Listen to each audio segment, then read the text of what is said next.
Hello, hello, hello. How's it going? Welcome, welcome, welcome to Relationship Chat. It is a pleasure to be online with you. Yes. And of course, we have our devices and we are Sharing. sharing this with all of our pages and the people that we know and all of that. And of course, we want you to do the same thing Yes. because we're going to have a real up close and personal, I guess, relationship chat. We've been doing this for some time now. We usually do it as a yearly thing. We used to do it for a series that we preached on.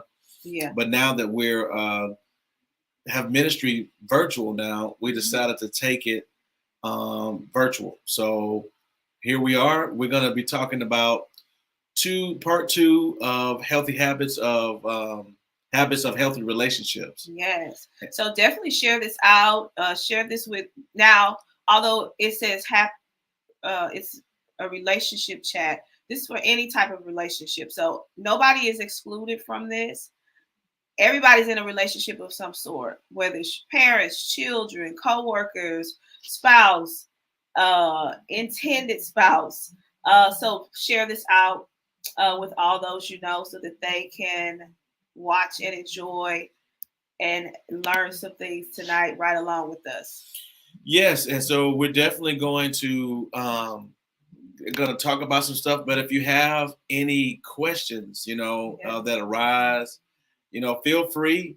You can shoot us your question, and we'll do our very best to answer those. And then, like, if you really want to be private, you don't want anybody to know, you can inbox us, personally, and we won't say who it was, but we'll just say a person asked. But if you don't mind posting your question, we'll tackle that. Yes. And if you just wanted to be synonymous, you can inbox one of us, and we'll ask the question and we'll answer it. Right? That's right. That's what we're here for. So we've we got some people on. Nay is on. Hey, Nay. Guy Fletcher is on. Good evening. He says good evening. So good evening. And so we'll just jump right into it. So part one is on our YouTube page as well as on our Facebook page somewhere. We've got several videos there. It may be easier for you to navigate it on YouTube, but we did part one last month in February, Habits of Healthy Couples, part one. So this is part two. So healthy couples make this a habit, making time to snuggle. I don't know if I like that word snuggle, but that's what the research said. That's what they called it. Okay, so we've got some notes here. So, and then also too, you can find this article. It is found at theverygirl.com. We also want to share information, just nice articles that talks about relationships. Um, we don't write every single article out there. Right. It's always good to just share really, really good stuff, right? So we want to give credit. This is a nice article. So you can go to theverygirl.com and we're just kind of sharing from that, but we're adding our content and our 20 years of experience and our countless hours of therapy, couple therapy with this article. Yes. All right. So says make time to snuggle. Communication is important in relationships, but people often forget how effective and meaningful a meaningful touch can be. And then it talks about how that physical touch releases the chemical oxytocin in our body.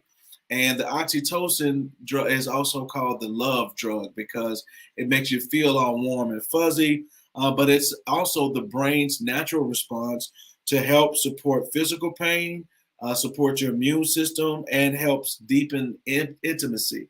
Right. So your body is wired to release certain chemicals that only happen when you're touched, like unless you're taking oxytocin, every day. I wouldn't recommend that.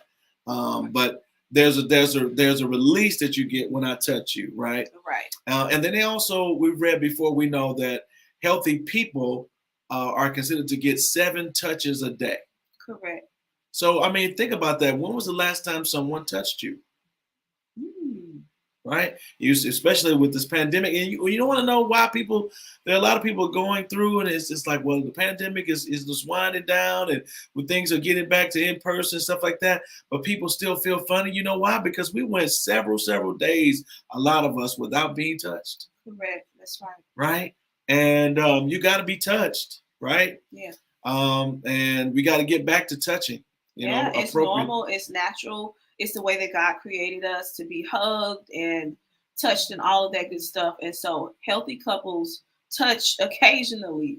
You'd be surprised by people just assume, oh, they're married, they're affectionate. People just assume, oh, they're married, they're engaged or whatever. Sure, they're hugging each other. But you'd be surprised the couples that don't. And so this is an invitation to those individuals. Your children, they need touches, they need hugs. Your relationships with your children, your other family members. Don't let a day go by without hugging them, without touching them, okay? Without embracing them, because we all need it, no matter the age, gender, we all need it. And that helps us live. Like you said, that hormone is released, oxytocin is released when we have the appropriate number of touches. And you said it's 7 a day. 7 touches a day. Yeah. Like, and so, and it's not so much of hey India. All right. So it's not so much like a loving, a romantic touch, just touches, period. Like the person that hands you the change at the store. You're trying to get that receipt and they get the, trying to grab the receipt on the end. And you're trying your best not to touch that person. Like if you're afraid of the germs, just wash your hands. But it's okay for your hands to touch somebody. I mean, Shadi says 7 touches a day. You have to be super intentional about that, right? Yeah, super you need to. Intentional. Right. And if you have a spouse and you have children, and especially if you have a toddler, you getting all your 7 touches. I'm telling you, Kylie gonna make sure I'm getting probably 700 touches from her. Right. But you know why? Because they need it. Right. They need it even more. So it helps them just like us. Like we become accustomed because of we got to go to work, we got to go to school, we got to do these things. We come accustomed to pushing it off and telling ourselves that we don't need it and have to have it. But our little babies, they're gonna get what they want. And they're gonna get what they need. Yeah, and so that's good to. I mean, guys, nothing wrong with a little pat on the butt, in the kitchen, something like that, right? That's a touch. Yeah, that's a touch. Right. Oh, you got to get into that. You have to allow yourself that freedom. I'm not good at that, but it's something that I definitely benefit from, so I want you to do that as well. Definitely. Right. So what's the next one? So healthy couples also make it a habit of talking about the hard stuff. All right, and so we got 2 options. When mostly when hard things happen and tough situations come, you have 2 options. One, you can ignore it, or one, you can lean into it. Okay, and so that can mean that can be a response that's different for each person. Right. While one person may want to I see the comment there. But while one person may want to run away from it, the other person may want to lean into it. But you can't always run away from your issues, And I do know that there are times and spaces and places where you can talk about this tough stuff, and sometimes you don't have time. It's not the right timing. Right. But you don't want to make a habit of not talking about the hard stuff. That's right. If finances is hard, sometimes talking about it may not necessarily bring you any more money into the room, but at least you feel you both know the same thing. Right. Right. And when you both know the same thing, you can work together to find solutions. So instead of one person working on a solution and the other person working on a solution, you both realize that there's an issue, but you're not working together to solve it. Sometimes you have to come together and say, hey, look, this is what we're in. We're not going to stay here. That's right. Okay, it's not your fault. Or if it is your fault, I forgive you. I'm asking you to forgive me if it's my fault.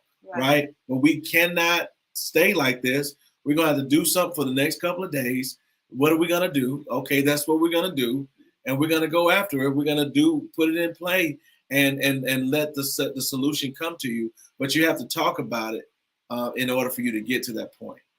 Absolutely, you do, and really, I've noticed that when we do that, it helps to relieve the anxiety and relieve the pressure of it. Because, like you said, there's two people working on the problem and not just one. Because I can just tend to just be like, okay, I know this information, I'm just gonna work through it, I'm gonna work it out, but it always helps. It's always better when we come together and we know the same thing. It may not be what we want to know, because it may not be what we really want to know at the time, but if we both know it, we can both have our eyes and ears zoned into a solution.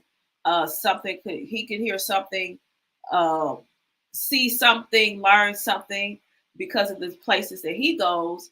I can learn and hear something and become aware of something because of the places that I go and the conversations that I'm in.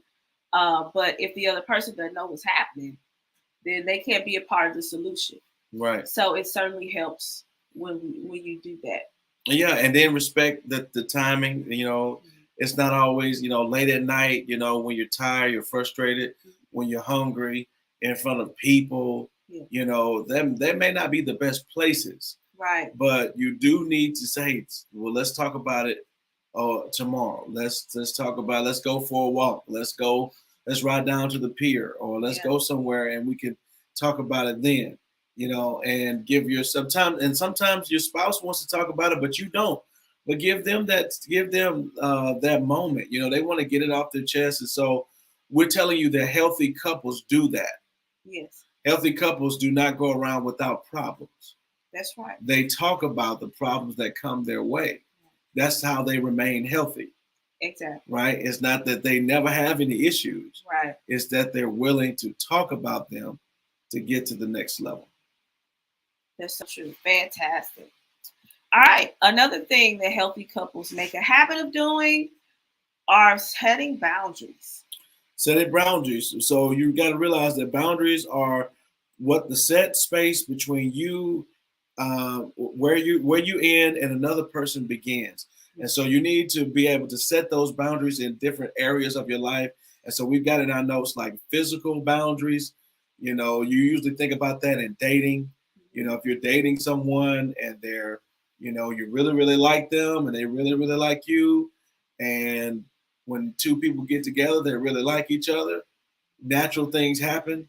The male releases a chemical that the woman cannot refute, and the woman releases a chemical.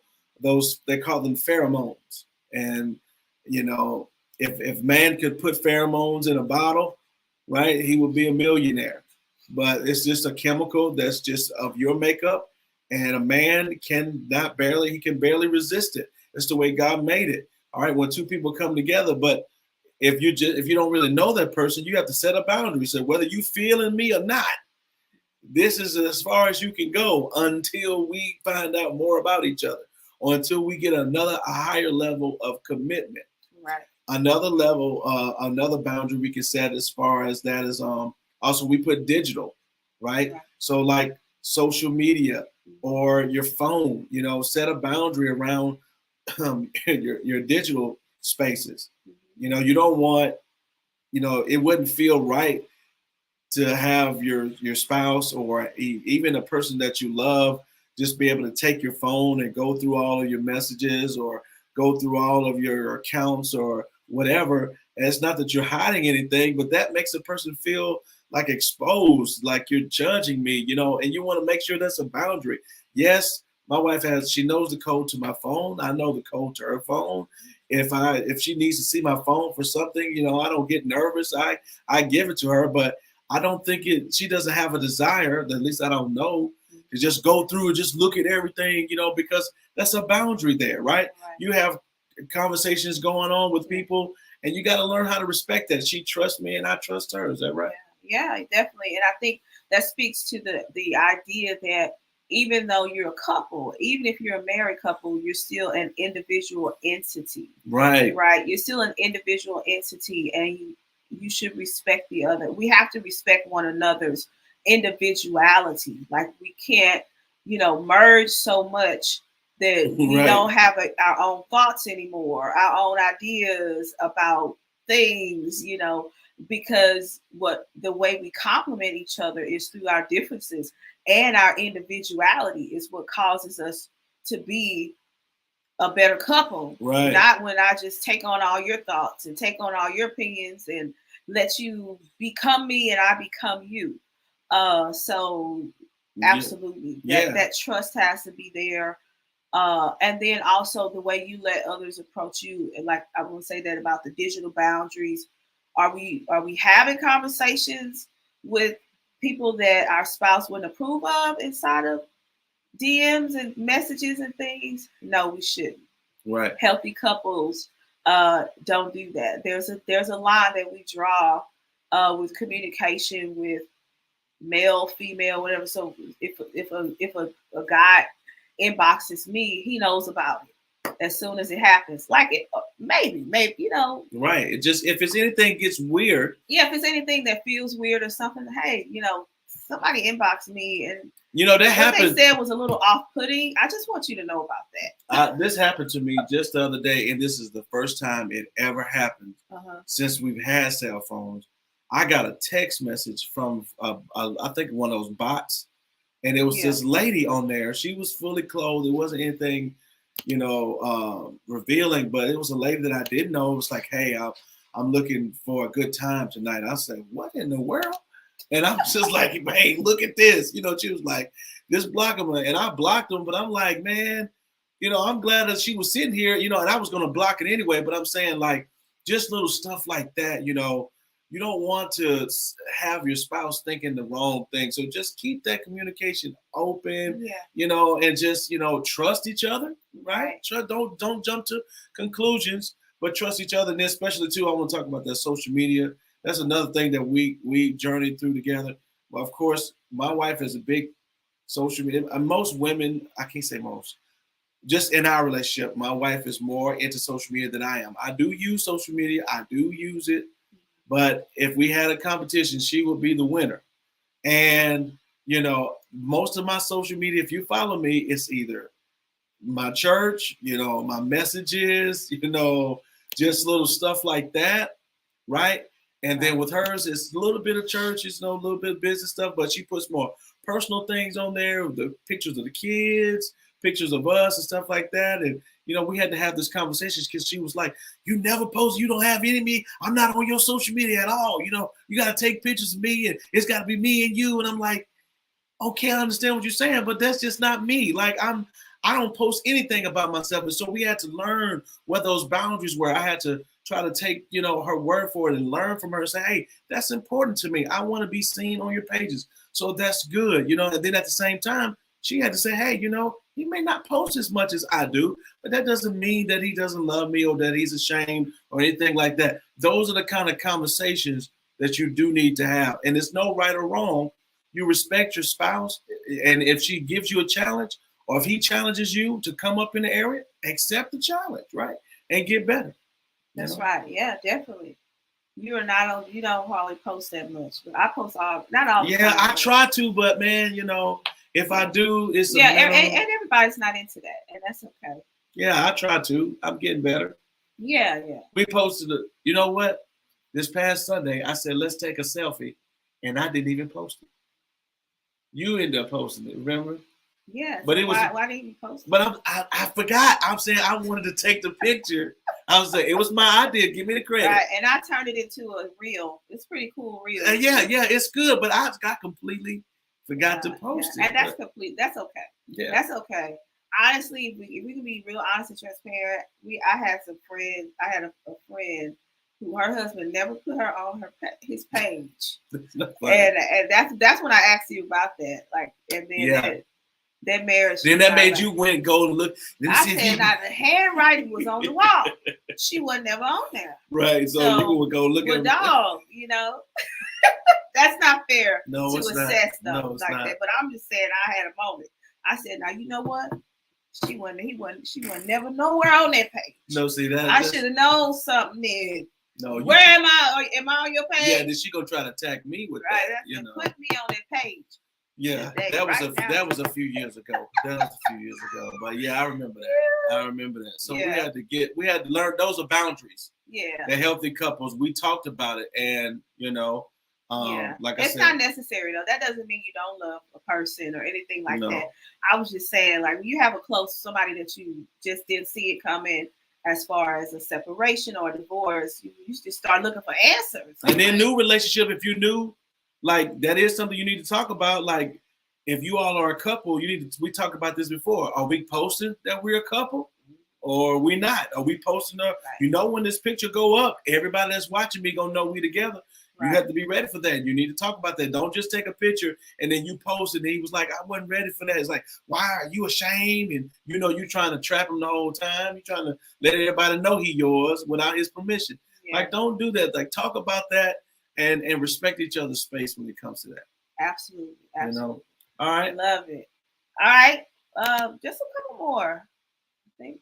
Forgive and move on. Healthy couples make a habit of forgiving and moving on. And guess what? If you're going to be married long term, for more than 5 days, right? I'm about to say you're going to have to become a master, martial art, forgive. What's the best word to use? You have to become a master of forgiveness. Master of forgiveness, because that's what marriage is. I think I saw a post like this a couple years ago.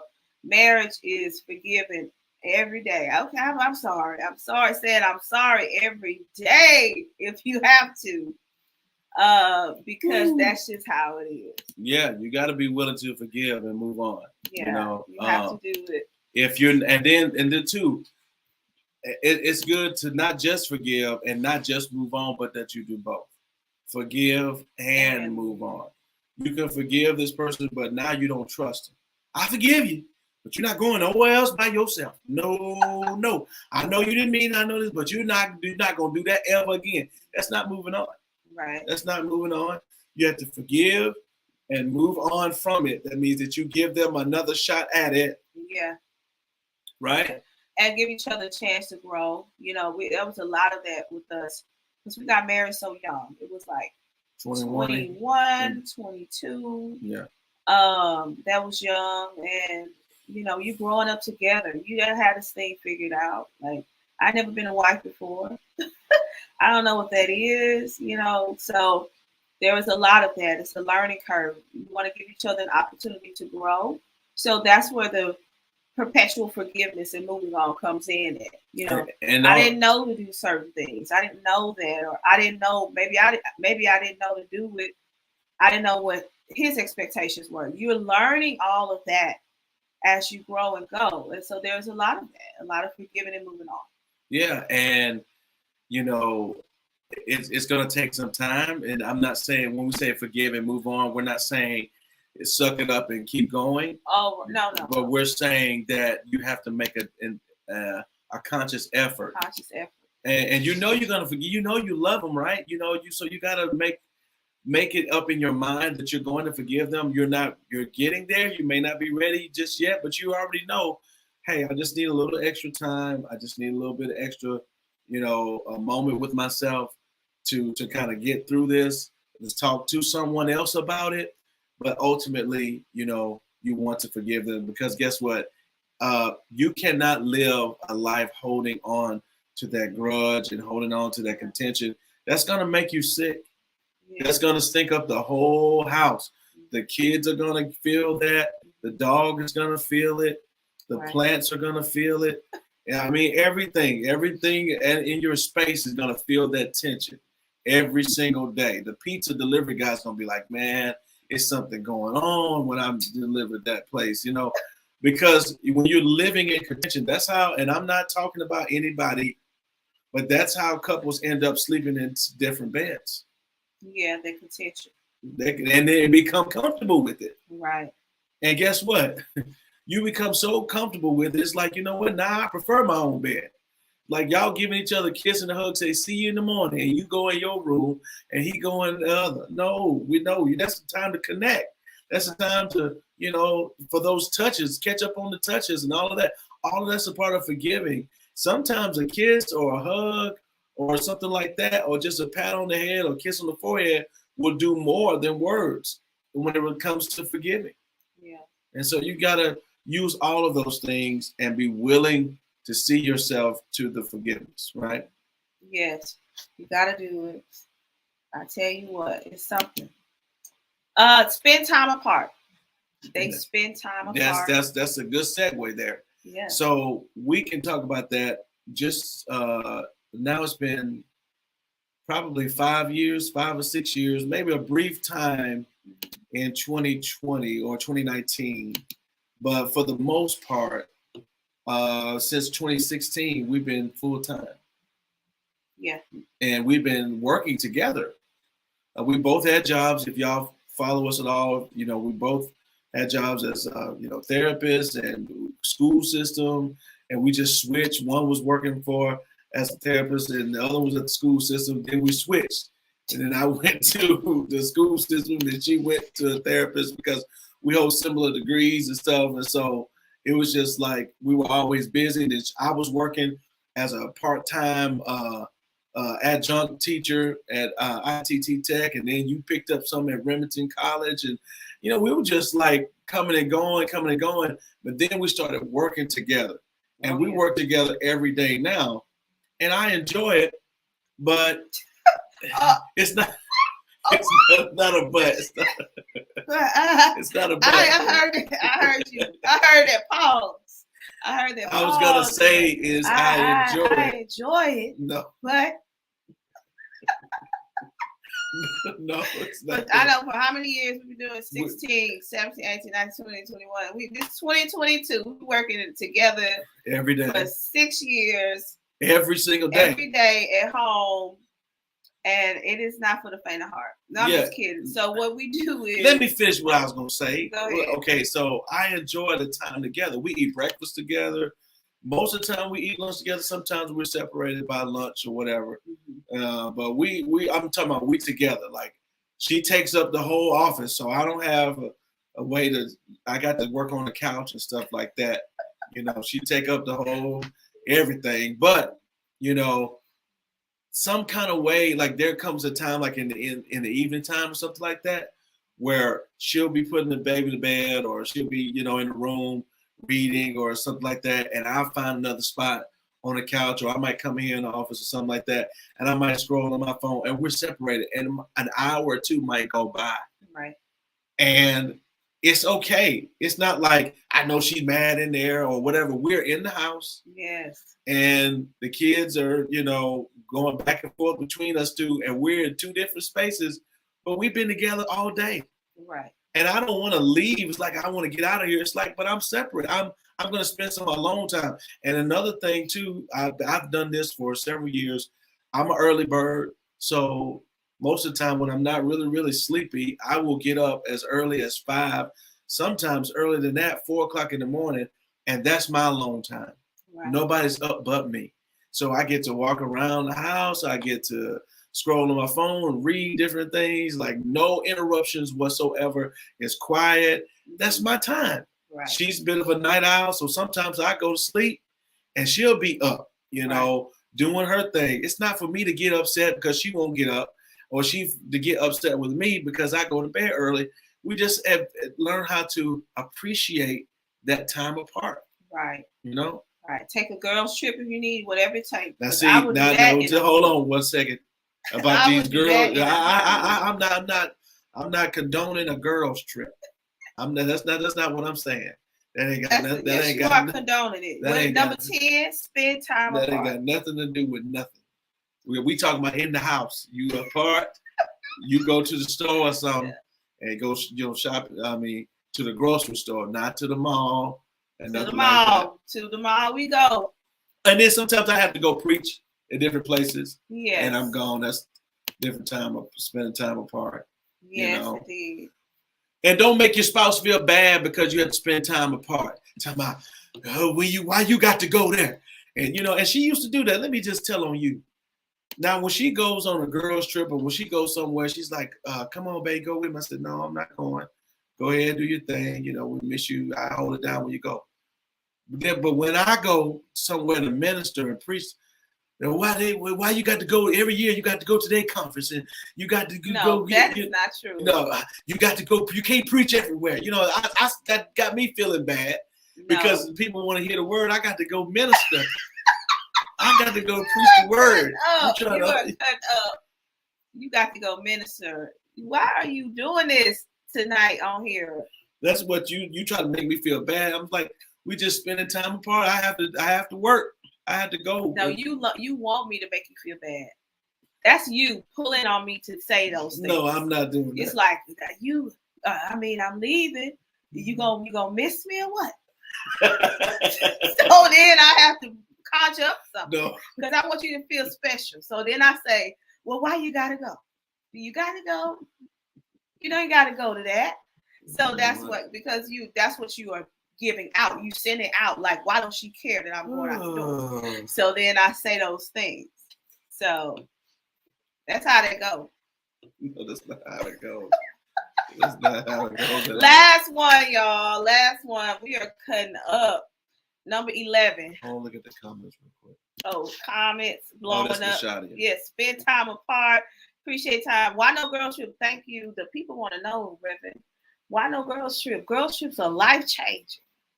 People got to hear the word. Yes, yes. He want me to beg him to stay and not to go. Mama's laughing at you. Mama, you were supposed to be on prayer yesterday, so I guess you make it up for it today. She gonna get you. Last one, a willingness to reach out for help. Guys, you don't do this thing alone. We say this to the dream team, we say this to team leads, we say this to each other, everybody. Same thing with relationships. If you're doing it alone, you're doing it wrong. That's right. If you're doing it alone, you're doing it wrong. Seek help, seek guidance. Your strength is shown in your willingness to get support. That's good.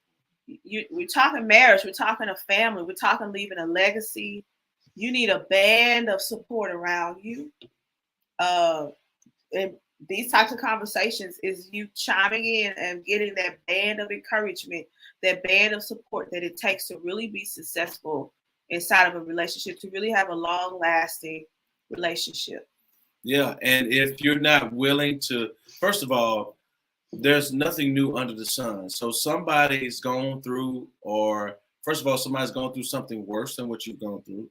Second of all, that what you're experiencing now is not like that. No one has not gone through that, right? Let somebody, right? Solomon said that there's nothing new under the sun. Yeah. So that means that, and then Paul said it later on. Paul said that we have not a high priest that cannot be touched with the feelings of our infirmities. Yeah. He is at all points tempted. Mm-hmm. So in other words, you have not gone through anything that's such as common to man. The worst thing you can do is to feel like your problem is so unique, yes, your relationship situation is so unique, yes, that no one understands. That's not true. That's not true at all. And the people you see that are successful in relationship is because they work at it.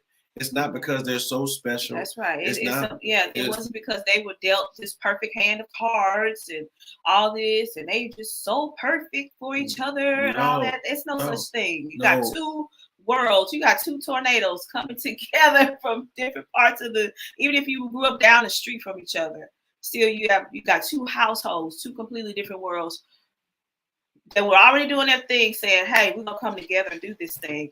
That's going to take some support. Yeah, and if I ever need some help, you got to have people in your life you can reach out to. Yes. You know, we've gone to counseling before, outside of, outside of ourselves, and stuff like that, and there's nothing wrong with that. There's nothing wrong with that. It's healthy. And reach out for the help that you need, and reach out for the help. Don't reach out for somebody that's gonna co-sign on what you want. You see what I'm saying? Don't do that. Yeah, like we're going to them because I know they agree with everything that I say. Don't go. Try to get a neutral help and neutral support as much as you can, but definitely lean in. Other couples, other families that are trying to, they have a vision, that are doing something similar. Get around those couples. Get Yeah, around get those around families couples. that have similar goals, similar aspirations, trying to create something special in the earth. Get around those people, not the ones who are complaining and saying marriage doesn't work, the ones who say relationships just don't work. Well, I mean, you don't want that seeded in your heart because that's No. just not true. Yeah, you don't want to get around people that's gonna talk bad about marriage and I Yeah, don't even know why I got married. And we still together. Well, a man gonna be a man, he gonna do that.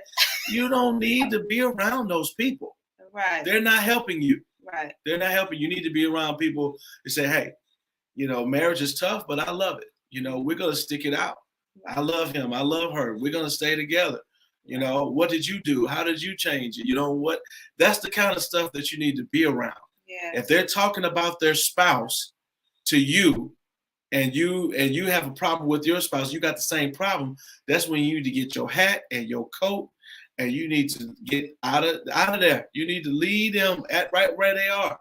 yeah, Don't allow yourself to be pulled into that because if you continuously get a feed on that, it's going to get in your heart and you really want to work it out. yeah. But somebody's telling you constantly that it's impossible, you're going to start believing that. That's right. You're going to start I was believing that. telling somebody this the other day. You don't just lay down and wake up weary. Weariness is something that starts with the seed that grows. You don't just lay down and love your spouse and wake up and hate them. You don't just lay down, love your kids and wake up and dislike them and can't stand them. It starts with a seed. There was a seed planted somewhere of distrust, of discouragement, of hatred, or something that was planted. Something happened. And then I guarantee you the enemy's going to bring every confirmation he can to confirm whatever that seed was. So if it was distrust, then you're going to see something on social media. Somebody going to say something. He or she's going to say something. Your friend's going to co-sign on it to grow, to water that seed. And let me tell you this too. Let me tell you how tricky the devil is with this stuff, with these things right here, these cell phones and stuff, man. If you Google that stuff, if you Google how do you know when your spouse is cheating or something like that, man, every social media post that you get, it's going to feed you that. Yeah, that's how the algorithms are set It's up. going to feed you that, and that stuff is going to grow. Yeah, and you don't even realize it. You go to Twitter, it's going to show you something. You go to Facebook, it's going to show you an ad, a video. You go to Instagram, it's going to show you a video, an ad, because it's feeding you what they think you want to see. And Google is all tied to it. So you Googling that stuff, you watching those kind of movies, you clicking on that stuff, and they're going to keep feeding you that garbage. Yeah. Because it's keeping your interest. And it's growing you. They don't care what it makes you feel like. They want that phone in your hand and they want you watching. So they're going to feed you all of that stuff. But if you learn I want you to Google this, how to save my marriage. Come on in here. Yeah. Videos on loving couples, right. Pictures of people who are happily married. Start Googling that. Right. Search that and you'll start getting articles. You'll start getting stuff like the one we're reading tonight. You'll start getting messages. Come on. You'll start getting videos of how to get out of the situation that you're in.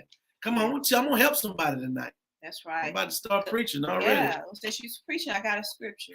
Galatians 6:9. Let us not grow weary. Grow. That's right. It's a growth thing. It don't happen overnight. It starts with a seed. Let us not grow weary in well-doing, for in due time we will reap if we faint not. So anybody that's feeling discouraged tonight about their relationships, whether it's with your children, with your spouse, with whomever in your life, we're praying that you have the courage to uproot that seed. Yeah. That's caused that discouragement and that despondence in your relationship, and start filling your heart, your mind, your spirit with the seed of hope and health, because that's what we're talking about tonight. Right. The habits of healthy couples. Implement these habits that we talked about tonight. Go back and watch the replay of the video over and over again. Whatever it takes. God is advocate of marriage. He's an advocate of family. God is the creator of family. He wants your marriage to make it. He wants your family to thrive. He instituted marriage. No matter how the world and other people try to distort his institution, God is the one who, marriage was his idea. That's right. He created Adam. He created Eve. Marriage was his idea and brought them together to unify and to till and to have dominion over the earth. That's what you do when you have a healthy marriage. You have dominion over the earth. You take authority. You take territory.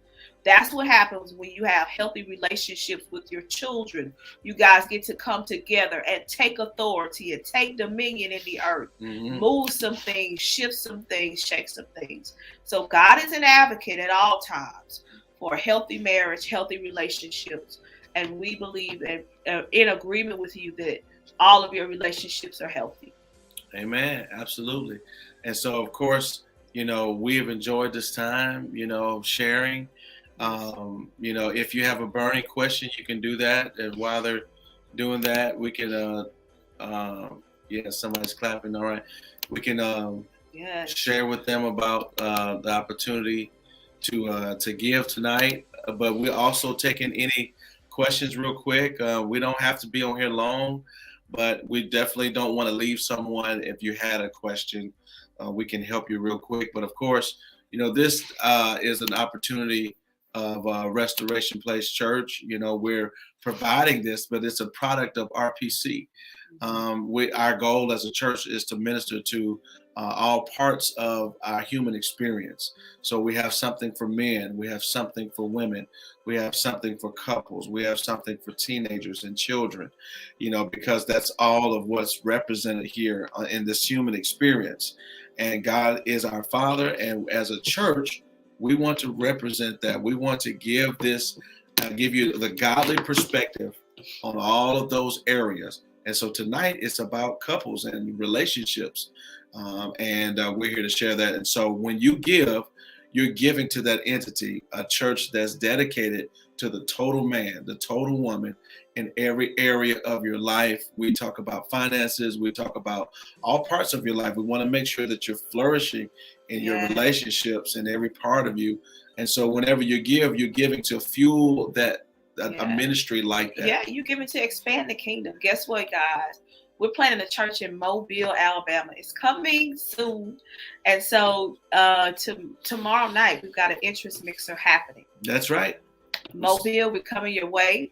Here's the thing. The funny thing is, half of our membership is from Mobile anyway. Right. They drive over the bay and have done it for years, driving over the bay for Sunday morning service. That's right. That's so humbling for us. That's right. Oh my gosh, it's so humbling.